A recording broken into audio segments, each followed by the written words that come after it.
You look angry, আপনাকে রাগান্বিত লাগছিল। আর ওর চেহারা তো রাগি, আমার আমি সবসময় রাগি, কিছু লোক চেহারা রাগি দেখে না। আমি রাগি, বাট কিন্তু সফট লোক। আমার এক্সপ্রেশন এন্ড আঙ্গুল আর কন্টেক্সট সাথে যাচ্ছিল না, বিকজ আমরা আলোচনা করেছি। ছবি তোলা যাবে, আঙ্গুল আর ঢুকানো যাবে না। আঙ্গুল ঢোকানো যাবে না।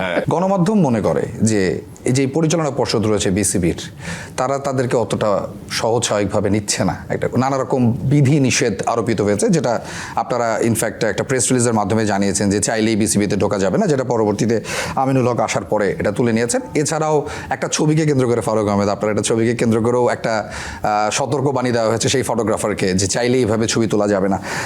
কেন গণমাধ্যমের সাথে ছবি তোলা যাবে, আঙ্গুল আর ঢুকানো যাবে না। আঙ্গুল ঢোকানো যাবে না? আচ্ছা, এটা আমি ক্লিয়ার করে দিই। আসলে হয় কি, দেখেন এখানে দুইটা ব্যাপার জড়িত। প্রথম কথা যে এক্স্যাক্টলি যেটা আমার মনে হয় খালেদ মাসুদ পাইলট পরের দিন উনি ক্লিয়ার করেছে, কারণ উনিও ছিলেন ওখানে। আর পুরো জিনিসটা কনটেক্সটের সাথে, মানে আমার এক্সপ্রেশন এন্ড আঙ্গুল আর কন্টেক্সট সাথে যাচ্ছিল না, বিকজ আমরা আলোচনা করেছি। এই জন্য আমি তো বলছি এটা হতে পারে। এবং যেই পত্রিকা গেছে সেই পত্রিকা একবার বলবে অস্ট্রেলিয়া পাঠিয়ে দিয়েছিল, সেই পত্রিকা।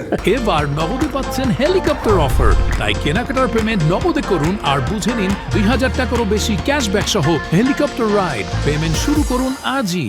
পত্রিকা কিন্তু আপনি তো Intentionটা different। এআই দিয়ে করা হয়েছে এরকম না, একটা। এই আমি বলেছি, হয়তো বা AI না। পরবর্তীতে আমি কিন্তু ওই ফটোগ্রাফারকে পেয়েছি, সে বলছেন না, কথা প্রসঙ্গে আমরা ফ্লাড লাইট দেখাচ্ছিলাম, ফ্লাড লাইট, তারপরে আমরা যে ফ্যাসিলিটিস এখানে পাই। ইউ লুক অ্যাংরি, আপনাকে রাগান্বিত লাগছিল। আর ওর চেহারা তো রাগি, আমার আমি সবসময় রাগি, কিছু লোক চেহারা রাগি দেখে না। আমি রাগি, বাট কিন্তু সফট লোক। আপনি দেখেন ওইখানে সামনে বসে হচ্ছে একটা বাচ্চা খাচ্ছে, একটা মহিলা খেলা দেখছে, তারপরে জাস্ট আমার সামনে আর দুইজন আমরা আনফরচুনেটলি তখন যেদিকে আপনার পয়েন্ট অফ ফিঙ্গার ছিল, ওখানে এম নাজমুল দাঁড়িয়েছিলেন, যিনি আরেকজন আলোচিত হতে পারে, আমরা হয়তো আলোচনা করছিলাম, বাট এটাও আমার মনে হয় যে ওয়ান অফ থিংস দ্যাট